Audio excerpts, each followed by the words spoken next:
पाठामध्ये आपल्याला नाम शिकायचं आहे।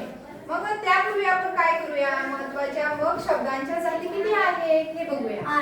एकूण शब्दांच्या जाती आहेत 8। तर या ठिकाणी मी लिहिलेले आहे बघा, काय काय आहेत बरं? नाम, सर्वनाम, विशेषण, क्रियापद, ह्या 4 झाल्या आणि यानंतर मी ह्या वेगळ्या बाजूला लिहिलेले आहेत। कोणत्या आहेत त्या? मोठ्याने सगळ्यांनी शब्दयोगी अव्यय, शब्दयोगी अव्यय, उभयन्वयी अव्यय आणि केवल प्रयोगी अव्यय हे असं लिहिलेलं आहे। आणि ह्या चौघांच्या पुढे मी काय केलेलं आहे बाळांनो, पुढे काहीतरी लिहिलेलं आहे। लिंग आणि वचनानुसार ह्याच्यामध्ये काय होतो, चारीमध्ये काय होतो, बदल होतो आणि यालाच काय म्हणतात, विकारी किंवा सव्यय शब्द असं म्हणतात। त्यानंतर हे पुढचे जे 4 आहेत याला म्हणायचं अविकारी किंवा अव्यय शब्द असं म्हणायचं। व या ठिकाणी कुठले कुठले आहेत अविकारी? क्रिया विशेषण, शब्दयोगी अव्यय, उभयन्वयी अव्यय आणि केवल प्रयोगी अव्यय।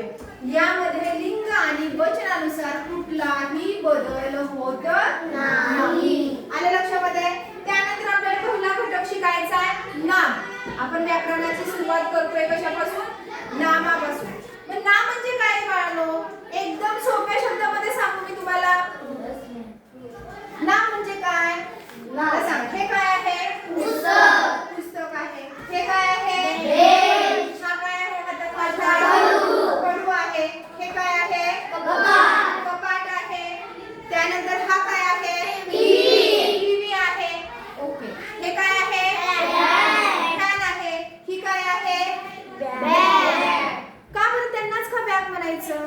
हा काय आहे मला सांगा? बेंच। मग ह्या बेंचला आपण बॅग का नाही म्हणू शकत? त्याला नाव दिलेलं आहे ना, मग वेगळं काहीच नाही। नाव म्हणजे काय? एखाद्या वस्तूला, ही वस्तू आहे ना, मग ह्या वस्तूला बेंच हे नाव दिलं। एखाद्या वस्तूला, एखाद्या ठिकाणाला, एखाद्या व्यक्तीला दिलेलं नाव म्हणजे काय असतं? नाव। ओके। आता हिचं नाव काय आहे? अस्मिता। अस्मिता इकडे म्हटल्यानंतर मला सांगा, तुमच्यातलं कोणी बघेल का माझ्याकडे? येईल का माझ्याकडे? कोण येणार आहे? अस्मिताच येणार आहे। हा काय आहे मला सांगा? कंपास आहे। आपण याला कंपासच म्हणतो। वही किंवा पुस्तक म्हणू का याला? नाही, का तर त्याला दिलेलं ते काय आहे? नाव आहे। ही कोण आहे? भुवनेश्वरी आहे। भुवनेश्वरी आहे। भुवनेश्वरी म्हटल्यानंतर तीच येणार आहे माझ्याकडं, हो की नाही? तर नाम म्हणजे काय तुम्हाला लक्षात आलं? एखाद्या वस्तूला, ठिकाणाला किंवा एखाद्या व्यक्तीला दिलेलं नाव म्हणजे काय? नाव। मग ह्याच्यामध्ये काय काय येतं? उदाहरणार्थ एखादा पक्षी आहे, आकाशात कबूतर उडत आहे। मला सांगा बरं, कबूतर हे काय झालं त्यामध्ये? पक्षी। म्हणजे पक्ष्याचं नाव असेल, प्राण्याचं नाव असेल, एखाद्या फळाचं नाव असेल, एखाद्या फुलाचं नाव असेल, एखाद्या गावाचं नाव असेल, एखाद्या शहराचं नाव असेल। ओके। त्यानंतर काही वस्तू आपल्याला बघा दिसत पण नाही, तरी त्यांना नाव दिलं। परी पाहिली कुणी? परी स्वर्गामध्ये असते, आकाशात असते असं आपण ऐकलं, पण पाहिली का बाळांनो कोणी? नाही। म्हणजे न पाहिलेल्या गोष्टीला सुद्धा आपण, वस्तूला सुद्धा काय करतो? नाव देतो। राक्षस पाहिलाय?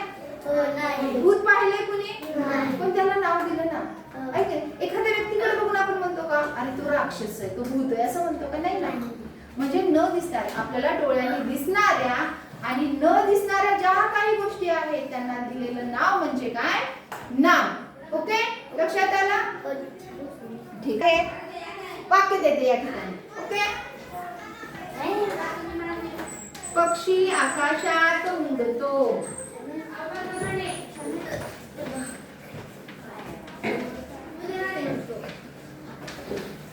पक्षी आकाशात उडतो।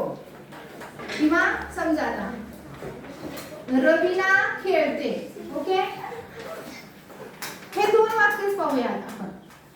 मला सांगा, पक्षी आकाशात उडतो, ह्याच्यामध्ये मला सांगा नाव काय आहे? पक्षी। पक्षी हे नाव आहे। Very good. आणखी काय सांगता येईल बरं? बरोबर आहे, सांगा। उडत नाही, पक्षी नाव झालं। आणखी काय? रवीना। आकाश काय आहे? आकाश। आकाश हे सुद्धा काय आहे? आपण आकाश पाहतो की नाही, मग त्या आकाशाला आपण ढग म्हणतो का? नाही। किंवा सूर्य म्हणतो का? किंवा वेगळे नाव म्हणतो का? नाही, त्याला दिलेलं ते नाव आहे। म्हणून या ठिकाणी नाम कोणकोणते झालेले आहेत? पक्षी पक्षी आणि आकाश. आणि उडणे हे काय आहे? क्रिया आहे. उडणे, खेळणे, ऐक नाही, ह्या क्रिया आहेत. म्हणून या ठिकाणी दोन क्रिया आहेत, हे दोन नाम दिलेले आहेत. खालचं वाक्य आहे, रवीना खेळते. रवीना. नाम काय आहे ह्याच्यामध्ये? रवीना. नाव कोणाचं दिलेलं आहे बाळांनो यामध्ये? रवीनाचं दिलेलं आहे. म्हणून या ठिकाणी रवीना हे काय झालेलं आहे? नाम आहे. काय आहे रवीना? नाम आहे. उदाहरणामध्ये आता बघा, मी पुस्तक वाचते. नाम काय आहे ह्याच्यामध्ये? पुस्तक. पुस्तक आहे. ओके, ऐक ना. पंखा जोरात पळतो. नाम काय आहे? पंखा. पंखा हे नाम झालं. त्यानंतर बघा, हा पेन आहे. काय मला सांगा बरं? पेन हे काय झालं? नाव. म्हणजे लक्षात आलं तुम्हाला? नाम म्हणजे काय? नाव. नाम म्हणजे काय? नाव. एखाद्या वस्तूला दिलेलं असेल, प्राण्याला दिलेलं असेल, पक्ष्याला दिलेलं असेल, फुलांना दिलेलं असेल, फळांना, कशालाही दिलेलं नाव म्हणजे काय? नाव. ओके, लक्षात आलं सगळ्यांना? यानंतरचे प्रकार आपण काय करू यानंतर डीप मध्ये पाहूया. ओके, चल हे काय करायचं?